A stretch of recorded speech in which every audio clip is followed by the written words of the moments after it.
Hey guys, I'm going to continue my series on narcissism because not only is it relevant to all of our lives here, and the biggest lesson when we chose, well, we pre-chose, which is controversial, but we pre-chose all of our experiences here.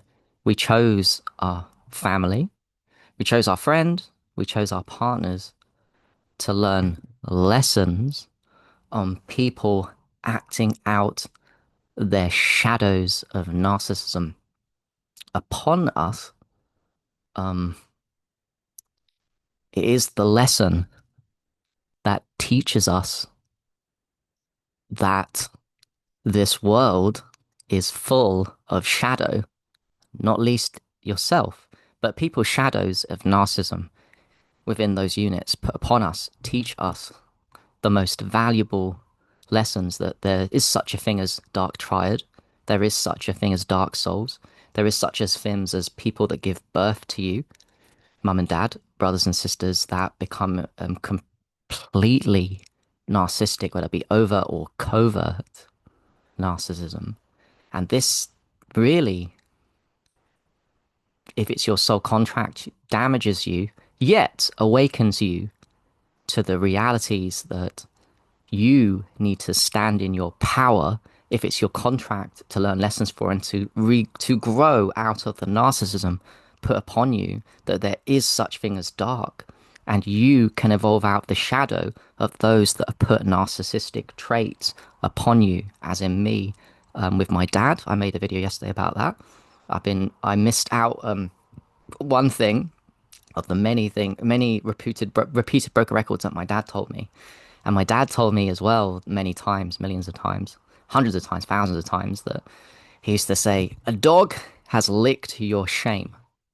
And that is a projection from a covert narcissist, fully gone, because he's saying that I should embrace, he says this to me even recently, but so many times, that I should embrace my shame, and feel that shame to grow. But it is actually a projection a narcissist puts upon you, because a narcissist is so deeply, darkly gone and living in their repressed shadow unconscious, and that unconscious is controlling them, that they themselves can't even remotely face the thing that has caused them pain and trauma in their lives. The shame and the guilt, the shame. They can't face it, but their unconscious knows. So in order to not do the work, which narcissists don't do, of facing the deep pain and shame, they thrust that upon you and accuse you of the very thing that they can't do. For example, my dad says, I can't process my shame, and I should. But know that the narcissist is the one that can't process the shame. That's why people behave narcissistically, whether it be partners, friends, or family members. And it's a scary world because to the deepest level, they're not wrong. It's just they do it far more. They're not wrong because the shame that we carry is what holds us back from becoming unconditional love completely. But it is confusing for one to listen to when one is projected out. Because when a narcissist projects out something like, you should process your shame and they can't, they're automatically projecting, and therefore they're telling you that you can't do that very thing they can't do, which means that they are absolved of doing the work on their own deep shame. But then the lesson for you is they are right. We're all unpacking levels of shame and guilt here. So they're not wrong. And shame, to its varying levels, is what holds us back from being that enlightened light.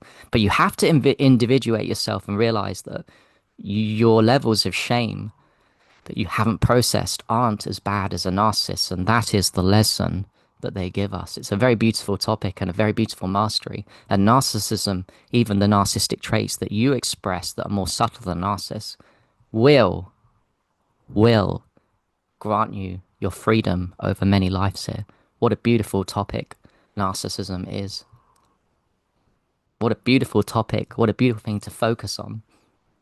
What a beautiful thing to individuate that you are different from other people because you have, to some degree, processed more shame, but there's still to go because we're not yet unconditional love.